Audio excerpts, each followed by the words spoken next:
lleva por título Políticas Nacionales e Internacionales de Acción a la violencia de género en el sector salud, regreso a la medicación desde el poder médico sobre el cuerpo de las mujeres victimizados. Una pregunta. Bueno, yo comienzo con una cita que dice: todos los hombres son iguales porque todos son cuerpos, porque todos son vulnerables, porque nada tienen más que dolor de su propio cuerpo. Necesitan de tratados para paliarlo. La constitución de la sociedad se basa últimamente en la construcción física del ser vivo que es el hombre. Sofsky. La cita anterior me permite iniciar esta breve reflexión que, confieso, me ha generado más preguntas que respuestas. Si atendemos a lo que nos dice Wolfgang Sofsky, me parece que tendríamos que pensar sobre las paradojas que ha significado incluir el debate teórico e intervención en violencia de género en el discurso biologicista médico y, derivado de esta, la vuelta a la apropiación del cuerpo, pensado como vivo sociocultural e histórico, de las mujeres por parte de los saberes científicos en el ámbito de la biomedicina. Ya desde hace varios años, Michel Foucault hacía una fuerte crítica al saber científico que ha marcado la vida y el pensamiento de Occidente. También autores como Edgar Morin, abogando por el pensamiento complejo, señalan algunas críticas a la ciencia occidental. Una cierta mirada para reestructurar el caos. En otros textos he apuntado sobre cómo la teoría de la complejidad puede proporcionarnos elementos para explicar la violencia de género, e incluso propongo el concepto de violencia falocéntrica, que lo voy a explicar ahorita. En síntesis, defino de la mano de Carlos Reynoso que la teoría de la complejidad ha sido descrita como la tendencia científica dominante surgida en la época de la década de los 90. Es un aporte capaz de explicar cualquier sistema complejo en función de unas pocas reglas o de acometer los problemas inabordables de la ciencia social. Fin de la cita. Los estudios de la complejidad se sustentan en la premisa del cuestionamiento a la ciencia occidental, fundada bajo los parámetros de la objetividad del observador, la finitud de los paradigmas científicos, saber científico exhaustivo y ahistórico, crítica a la búsqueda de leyes y o verdades absolutas, al conocimiento total, crítica radical a las ideas de omnisciencia, metalenguajes neutros, prácticas reduccionistas, entre otras.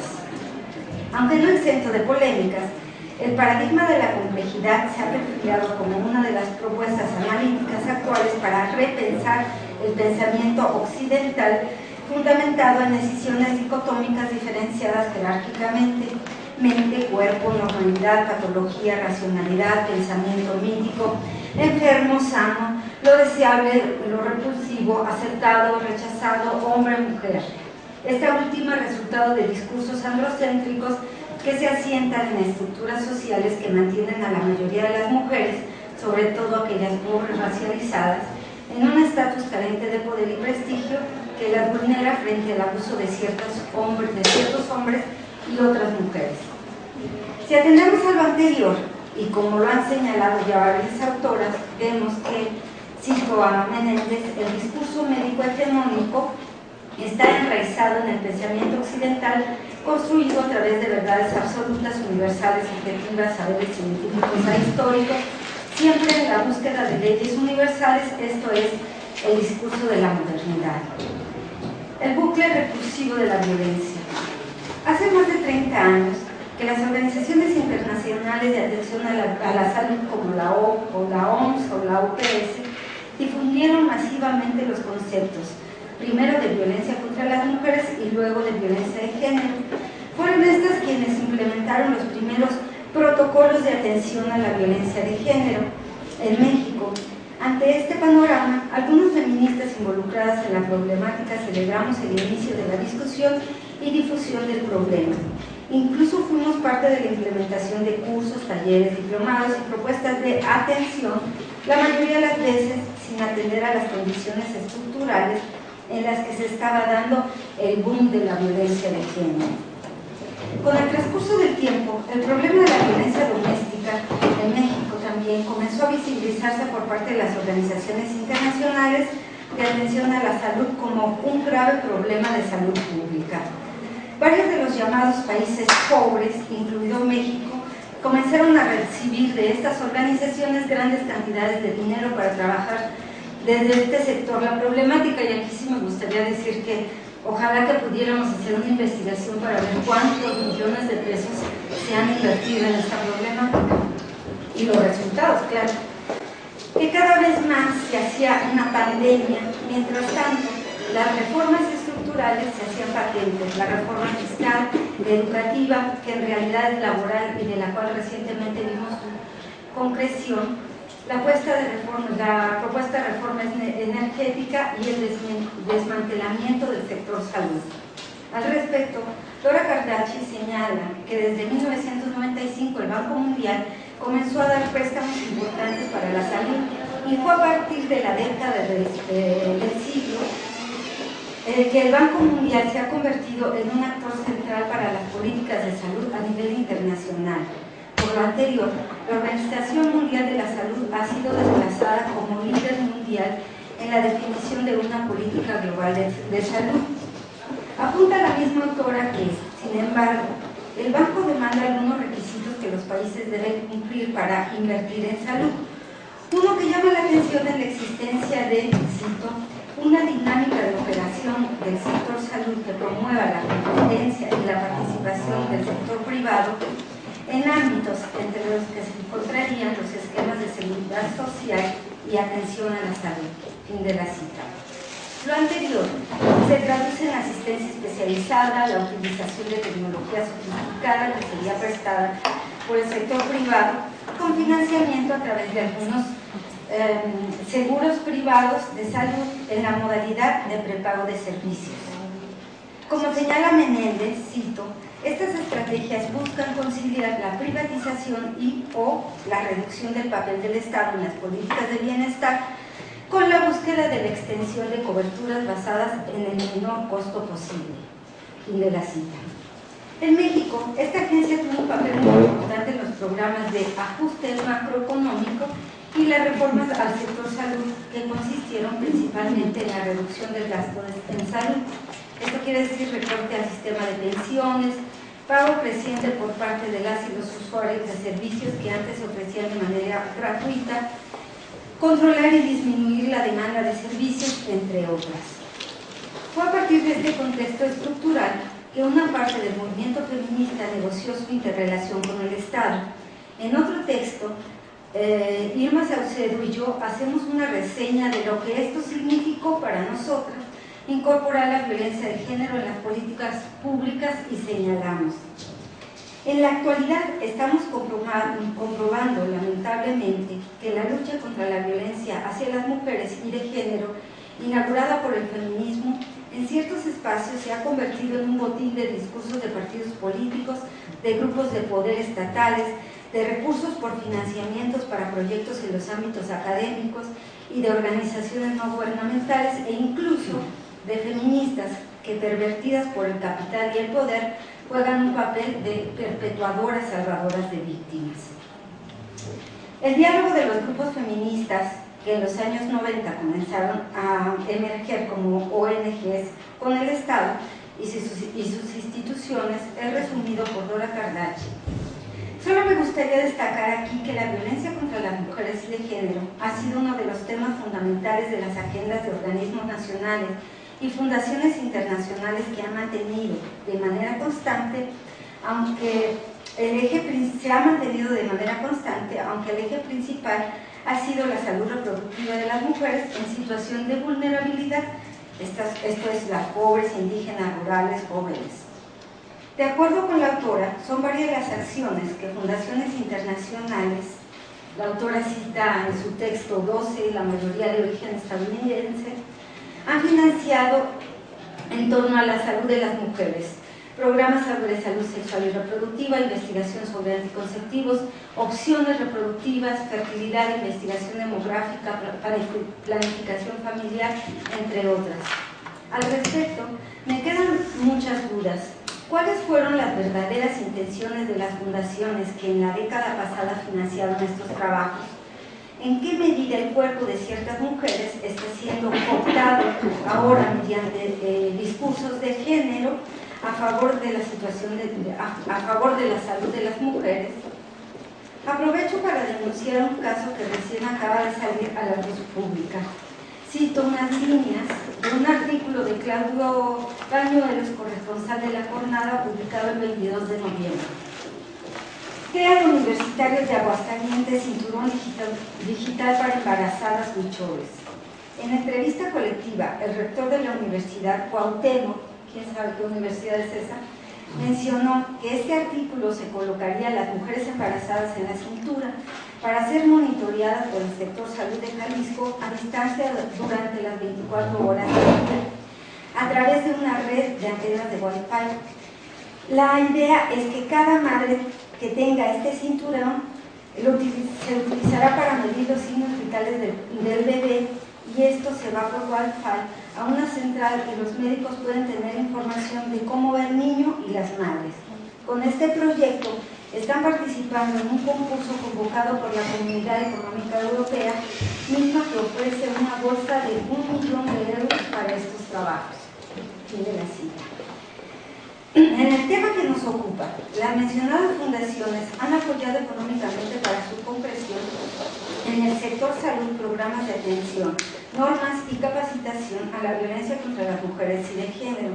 Sin embargo, la mayoría de las instituciones de salud han sido sordas y mudas ante las críticas de las feministas, generalmente de ONGs y algunos sectores académicos, que vemos cómo las aspiraciones para darle solución a la problemática se traducen en datos epidemiológicos, cifras y deficientes programas de atención para usuarios de servicios médicos cada vez más pauperizados como consecuencia de las políticas neoliberales de atención a la salud.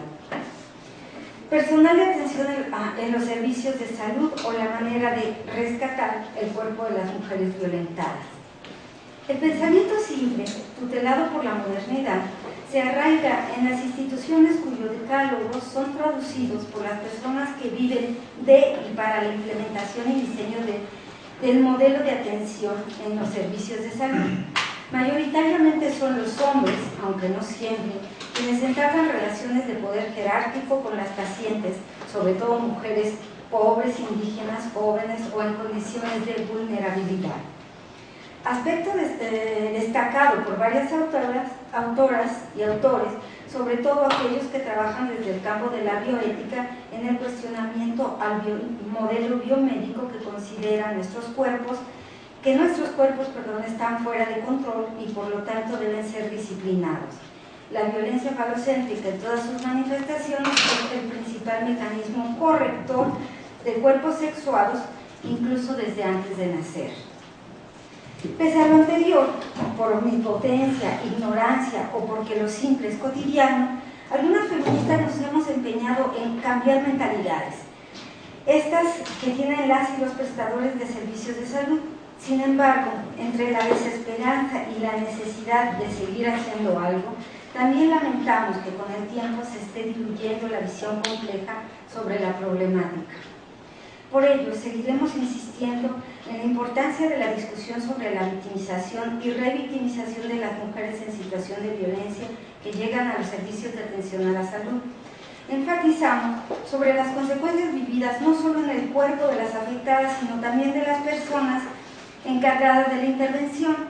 Denunciamos los pocos mecanismos de canalización exitosa y la importancia de resignificar las identidades del equipo de salud responsable de dar intervención a las mujeres, entre otras cosas. Conclusiones.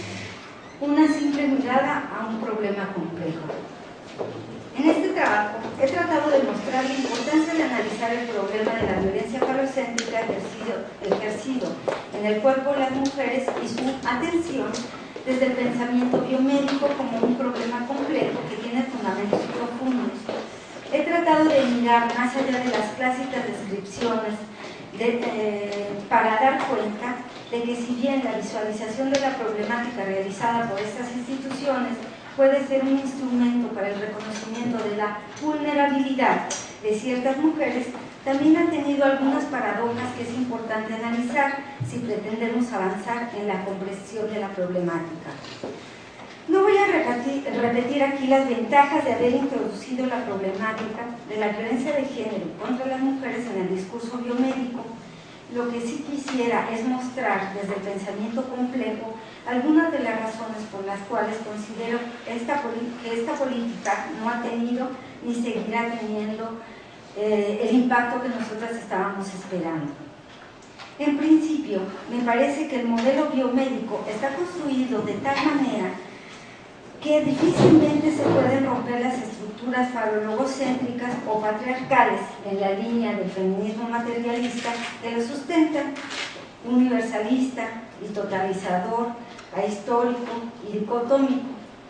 La mirada de las instituciones del sector salud sobre el cuerpo de las personas está centrada en los procesos de salud, enfermedad, atención. La construcción de la modernidad tiene como fundamento la creación de cuerpos sanos y seres enfermos a los que hay que limpiar, parafraseando a Bauman en su reflexión sobre las vidas desperdiciadas en el desempleo. La idea global de la violencia hacia las mujeres, cito, comporta el diagnóstico del problema junto con el mejor remedio disponible y un listado de rutinas sencillas y de una tranquilizadora obviedad que habrán de seguirse en el camino de la convalescencia. Fin de la cita. En este modelo de pensamiento, el cuerpo de ciertas mujeres, mayoritariamente pobres, indígenas, jóvenes, continúa siendo el espacio de ejercicio de múltiples poderes que van desde la experimentación, como lo han demostrado varias investigadoras feministas como Débora Diniz, Teresa López de la Vieja o Belén Stolke en la conferencia magistral, hasta la puesta en escena de actos performativos de simulación institucional. Como resultado de lo anterior, las personas involucradas en dichos procesos de salud, enfermedad, atención, viven para, de y con los poderes que los inviste el haber transitado por espacios diseñados para inmacular el cuerpo de las mujeres, esto es las universidades y las escuelas, que los reconoce públicamente como portadores o portadoras de un conocimiento científico falologocéntrico incuestionable. Si el agente es un hombre, cuenta por inducción directa con el papel privilegiado que se le otorga socialmente. Me parece que a pesar de los discursos en contra de concebir la violencia de género, especialmente aquella que se ejerce en el espacio de lo doméstico, como una problemática que no es exclusiva de ciertas clases sociales o de algún tipo de mujer, en el fondo, el discurso de la biomedicina implementado desde las instituciones de atención a la salud refuerza, a través de sus programas dirigidos a cierto tipo de población, en el imaginario colectivo la imagen de la víctima como carente de agencia y expuesta a los embates de los hombres de manera individual y no a las estructuras patriarcales o falologocéntricas y capitalistas que hacen de los cuerpos objetos de múltiples violencias que se reproducen de manera constante. Como respuestas, de manera constante como respuestas a las presiones estructurales de un sistema económico, político y cultural en donde los cuerpos son uno más de los desechos producidos por, como apuntaría Marx, la lógica de acumulación del capital. Lo anterior lo ligo con el desmantelamiento de la calidad de vida propiciada por los estados y las reformas estructurales que se están llevando a cabo en la mayoría de los países del sur, países pobres o como quieran llamarles. Hace algún tiempo, en una conferencia internacional sobre violencia de género, después de una excelente exposición sobre las estrategias de atención a la violencia contra las mujeres emprendidas por la OMS, le pregunté a la expositora: en el contexto de violencia general y con el desmantelamiento de los servicios de salud de la mayoría de los estados, ¿qué futuro podrá tener implementar en este sector programas de atención para mujeres en situación de violencia? Ahora le preguntaría también, ¿no será que estamos volteando la cara hacia otro lado para no ver además otros problemas? ¿Cómo podríamos tener una mirada visca? Gracias.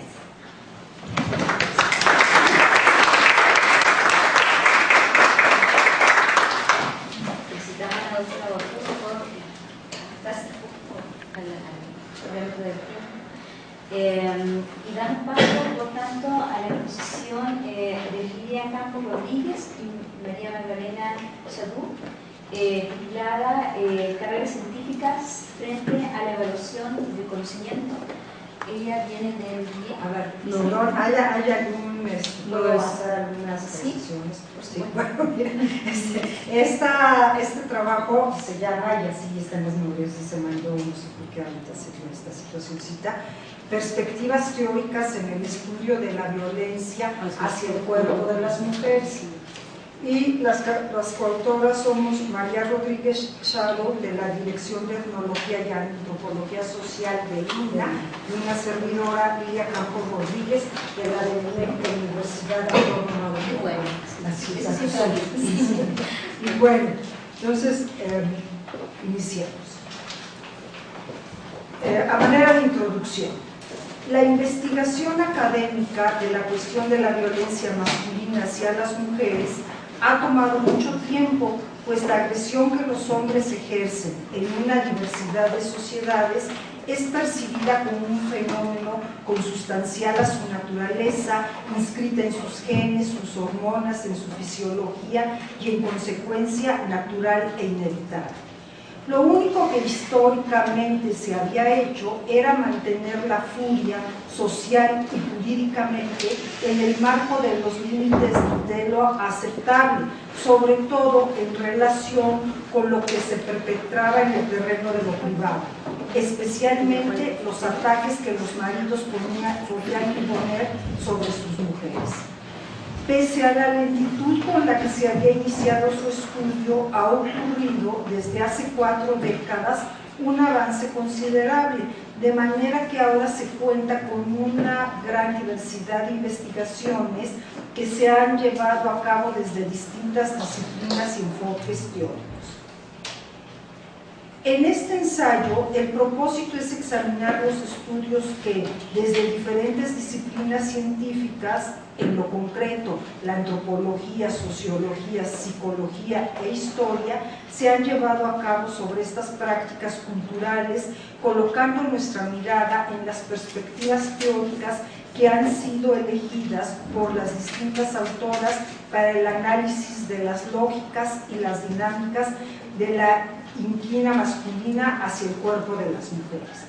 Para los fines de este trabajo se han adoptado de manera provisional ciertos conceptos analíticos que se vinculan con el enfoque que se ha considerado pertinente para el tratamiento de la problemática que nos ocupa. Estas herramientas han sido elegidas pues consideramos que dan cuenta de la complejidad del fenómeno bajo estudio, contribuyendo a su indagación, interpretación, cuestionamiento y, por consiguiente, a vislumbrar estrategias para su erradicación. Aquí proponemos que la violencia masculina son todos aquellos actos de agresión, desde el uso de la fuerza física, las ofensas y humillaciones, los asaltos sexuales, el desprecio, el hostigamiento o las amenazas que generan daños físicos, simbólicos o psicológicos que se perpetran contra las mujeres con el objetivo de obtener su control y sometimiento. Esto puede producirse en el contexto de la vida cotidiana, de un conflicto bélico, en el terreno de lo simbólico, en las relaciones laborales, en la esfera de lo religioso, por mencionar algunos de los paisajes en los que se genera. Aunque a menudo se ha creído que esta práctica es lógica y natural, se ha tratado como un fenómeno que siempre ha existido y existirá, pues se presume que tiene un fundamento de carácter biológico y en consecuencia se trata de una cuestión inevitable. Sin embargo, una diversidad de estudios llevados a cabo por especialistas en el tema han demostrado que se trata de una práctica histórica, esto es, que sus expresiones han asumido peculiaridades específicas en distintos lugares, épocas y contextos sociales, y por lo tanto se trata de una construcción social que refleja la transformación de los valores culturales, las premisas económicas, los escenarios políticos, así como las relaciones coyunturales culturales entre las clases sociales, los géneros y las identidades étnicas, religiosas o nacionales. La adopción de esta óptica hace posible el planteamiento de que pueden crearse estrategias para erradicar esa violencia, puesto que no forma parte de nuestro bagaje biológico como seres humanos. El éxito obtenido en muchos de los procedimientos institucionales, comunitarios e individuales que fueron concebidos para su atenuación da cuenta del carácter cultural de esta práctica, y citamos a algunas autoras que al respecto se pronuncian, entre ellas nosotras. Asimismo, el hecho de que las mujeres acepten, no sin resistencia, esta marginación y maltrato se funda no en sus hormonas, sus genes o en su aparato reproductivo, sino en una estrategia de socialización profunda e intencional para generar ciertos rasgos como la suavidad, la pasividad, la domesticidad, pero que resultan apropiados para imputar un carácter negativo a la feminidad en una sociedad machista y estructuralmente violenta. Basándonos en el construccionismo y en los estudios de género, aquí examinamos las nociones de violencia, masculinidad y feminidad no como constantes históricas y universales, sino como conceptos cambiantes y por lo tanto modificables culturalmente. Atribuimos la violencia que los hombres hasta cierto punto pueden imponer a las mujeres más que a las diferencias hormonales, reales o sobrevaloradas entre los sexos, a las jerarquías presentes en las relaciones entre los géneros, que en su última instancia se debe a la ideología patriarcal y esta puede ser suprimida. En los apartados que siguen examinaremos los esfuerzos que se han llevado a cabo desde distintas disciplinas y perspectivas teóricas. Investigaciones desde la historia. Las primeras indagaciones de carácter crítico sobre el fenómeno que nos ocupa fueron de carácter histórico y en sus planteamientos se enfatizaba su variabilidad a través del tiempo en los distintos contextos sociales y ejes de diferenciación social tales como la clase social, la etnicidad, la edad, la condición civil, los sistemas de género, la organización religiosa, entre otros. La obra de Linda Gordon es uno de los estudios más influyentes tanto en términos teóricos como documentales. En su investigación se aborda la historia de la violencia familiar, enfocándose concretamente en el periodo que va de 1880 a 1960, examinando las políticas sobre el abuso infantil, el incesto y la violencia marital. Lo notable de su trabajo es que a través de la inspección de cientos de casos registrados en las instituciones encargadas de tratar este grave problema, la autora descubre que la violencia doméstica y su visibilidad se transforman paralelamente con el cambio de las ideologías políticas en relación con el género y la familia. De este modo, lo que antes se juzgaba como un derecho y un privilegio social de los maridos, o en el mejor de los casos un evento privado y ocasional, después de la década de los 70 del siglo XIX se reputó como un problema social y en décadas recientes se ha considerado como un delito punible, aunque pocas veces castigado. Así se produjo el descubrimiento de la violencia doméstica bajo la presión del movimiento de los derechos civiles que se inició desde fines del siglo XIX y continuó hasta mediados del XX. Esta obra ilumina la manera en que la opinión y las percepciones públicas sobre el matrimonio, la pobreza y el alcoholismo se sensibilizan y se oponen al maltrato familiar. Gordon ofrece una mirada realista sobre este asunto que considera un indicador de graves problemas sociales que no se relacionan con lo privado, sino con lo público y cuya solución solo corresponde a la sociedad en su conjunto, evaluando objetivamente las dificultades que implica su erradicación. Bederman, por su parte, en su obra plantea que los ideales culturales sobre la masculinidad se han transformado históricamente. Durante la época victoriana, la hombría era una noción que se vinculaba a la moralidad y al autocontrol. Sin embargo, desde principios del siglo XX, esos conceptos se transformaron y adoptaron significados ligados a una virilidad sexualizada y explícitamente agresiva. Bederman analiza el trabajo y la vida de ciertas figuras prominentes residentes en Estados Unidos con el fin de identificar qué intereses sociales, culturales e ideológicos resultaban beneficiados con dichas modificaciones. ¿Cómo voy de aquí? O sea, como a la mitad, ¿verdad? El caso presentado por McNaughty expone pruebas irrefutables de que hacia 1977 y aún actualmente los maridos que agreden a sus esposas no pueden ser enviados a la cárcel a menos que durante la visita policial los agresores dirijan su rabia a los uniformados. Por otra parte, los mismos oficiales reciben órdenes de no involucrarse en disputas familiares, puesto que estos problemas domésticos no requieren acción directa. Lo mismo ocurre en México, concretamente en el estado de Michoacán, cuando ocurrió un evento mientras estábamos en campo de trabajo. Los estudios desde la sociología. En el trabajo de que se discute las nociones conceptuales que han servido de base a diferentes investigadoras en el análisis de este problema social que se ha generalizado en Canadá. En su obra examina ampliamente las implicaciones que tiene el uso de términos genéricamente neutros para referirse a este grave fenómeno, como por ejemplo, violencia doméstica en lugar de violencia contra las mujeres. Él estudia las concepciones que se tienen en Canadá en relación a diferentes tipos de agresiones, así como la manera en que los códigos legales la tratan y reglamentan. En su investigación enumera las prácticas estructurales en las que se apoya la clase de violencia que se puede ejercer sobre las mujeres, especialmente la que un hombre puede imponer a su pareja. Esto lo conduce a comentar las políticas que pueden ser implementadas para abordar este problema a largo y corto plazo. Con estos planteamientos se señala el problema masculino ante este tipo de agresiones. Él toma en consideración la manera en que los niños son socializados para ejercer y adoptar los roles dominantes.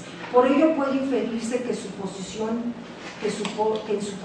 teórica está sustentada sobre el construccionismo. Asimismo, rechaza los planteamientos de que estas agresiones no constituyen una amenaza a la salud y a la seguridad de las mujeres.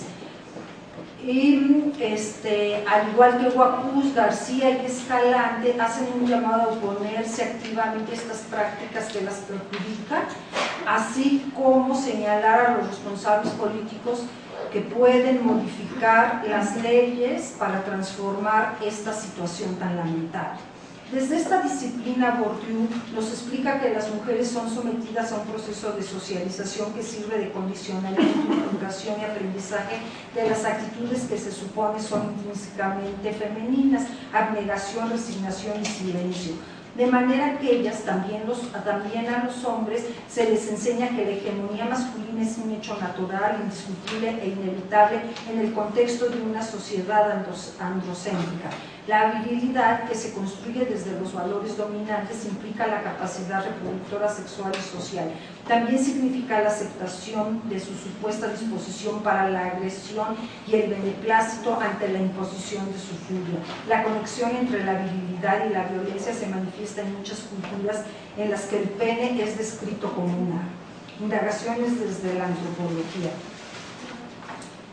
García, en 2007, en su trabajo Mujeres, Ciudadanía Femenina y Violencia en Guatemala, explica que la nueva ola de la violencia que está viviendo desde el año 2000 en ese país centroamericano sobresale el incremento en el número de crímenes violentos, sobre los que se destacan los asesinatos de mujeres, que por su magnitud se ha convertido en un grave problema nacional que adopta matices semejantes a los que se observan en nuestro país, en concreto en Ciudad Juárez.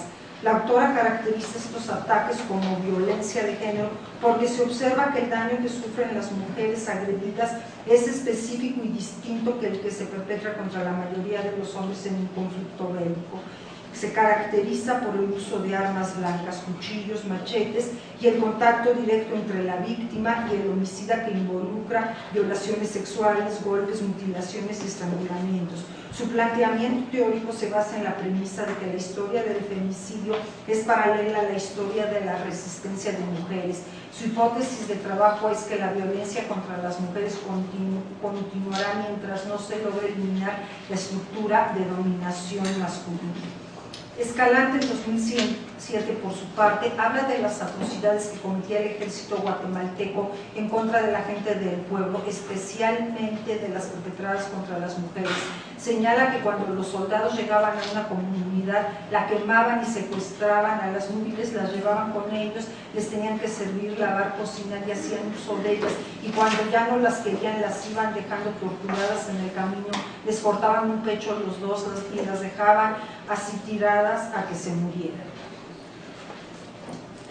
La autora considera su trabajo académico como una especie de denuncia que paralelamente constituye. La autora considera su trabajo académico como una especie de denuncia que paralelamente contribuye a desentrañar a través de la investigación antropológica y del análisis teórico el carácter de nuestras construcciones culturales, a evidenciar los abusos, las injusticias, el sufrimiento que se producen en la esfera de las relaciones de pareja, la entidad familiar, así como el funcionamiento del sistema jurídico que consiente muchas inequidades de género.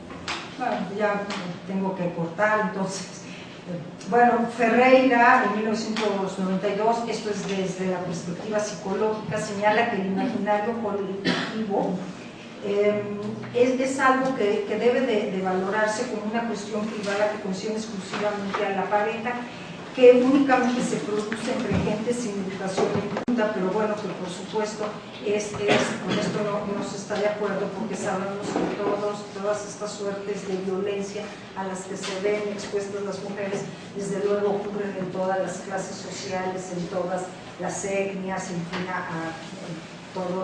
con todos los matices culturales de las entidades sociales en las que se encuentran los seres humanos, hombres y mujeres. Muchas gracias.